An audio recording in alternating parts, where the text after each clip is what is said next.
As a little bit of an introduction to the rest of this video, this was my duty station while stationed in Turkey in 1969. I arrived just after Mardi Gras. The reason that's so vivid is that I actually went to Mardi Gras because at that time I was stationed at Keesler Air Force Base in Biloxi, Mississippi. And every weekend I would go to New Orleans on my motorcycle.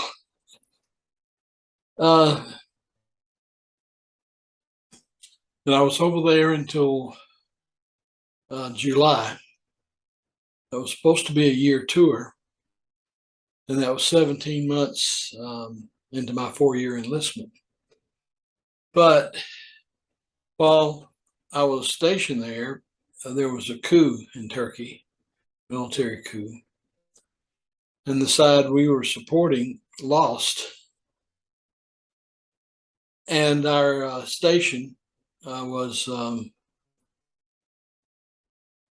captured. I don't know how you would phrase it. At any rate, it was surrounded by, at that time, hostile forces with machine guns pointed at us and sandbags and razor wire, so we couldn't leave. Although we had 2 members of our group who tried to. One of them was shot to death, and the other was beaten to the point of, I don't know what became of him. But at any rate, we did get him out, and he got to Germany for medical treatment, but I lost track of it. But at any rate, the point is that when that was, what they were doing is they were holding us hostage. See, we were a communications center. Most of our traffic, I think, probably went to Southeast Asia, Vietnam, that area. But we also, remember, this was during the Cold War, so we had spy posts all along the Turkish Soviet border and also the Black Sea. And of course, all that was operated by the NSA. And the thing that got us into trouble, so to speak, was the fact that the CIA was running an operation out of our station. The United States was providing encrypted communications to the regime, to the Turkish army. And we couldn't let them have that technology, so the CIA ran the encryption and de-encryption themselves, and that was routed through our station. So when the side we were supporting lost, the new regime took us essentially hostage to negotiate with the United States to render to the new regime the same services we were providing for the old regime. So, of course, all that was way above my pay grade, and didn't learn about some of that until after it was all over. But the point is, we were cut off, not in communications, because we kept running the station, so we could communicate anywhere in the world. But we were no longer getting supplies. Ordinarily, we'd get a supply truck every 1 or 2 weeks, depending on the weather. And so our food ran out rather quickly. Our CO did well through all of that, except I don't think he ever thought it would run. It ran 32 days that we were cut off and under house arrest, or whatever you want to call it.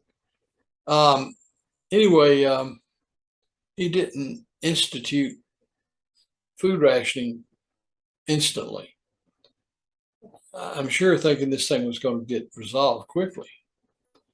But anyway, by the time he did institute rationing, it was too late. We ran out of food about 10 days into the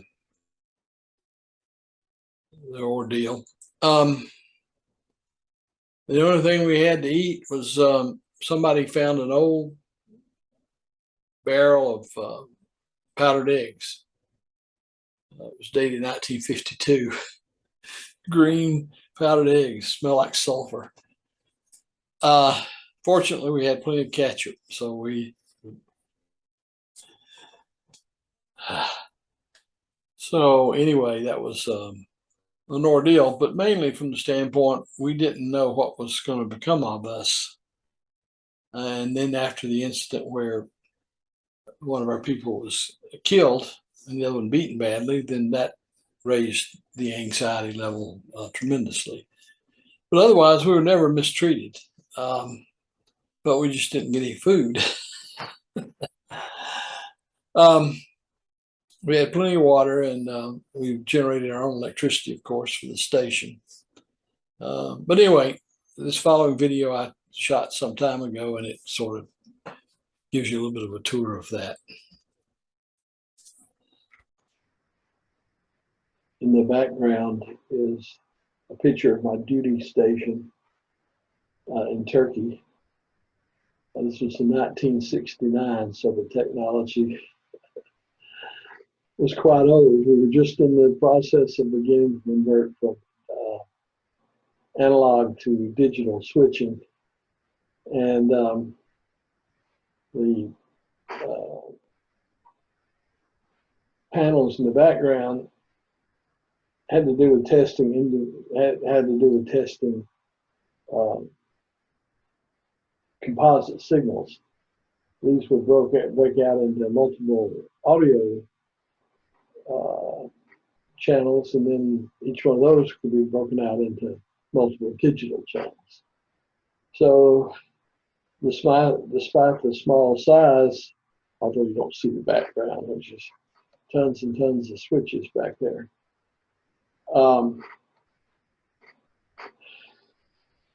We're having a lot of traffic, both in the clear and encrypted. Another thing that you might find interesting is oops, anyway, right there, those are teletype machines right there. And our job was to coordinate communications from end to end. So we would use what's called an order wire, which could be a telephone, like this fellow there is using, or we would do it on the teletype machines, whichever was appropriate. The most interesting thing about this is during Apollo 11, for about 15 minutes of Earth's rotation, the signals came to our station. So that was such a high priority that our CO set up a cot in this very room to be sure none of us screwed it up, which would have probably been bad for his career.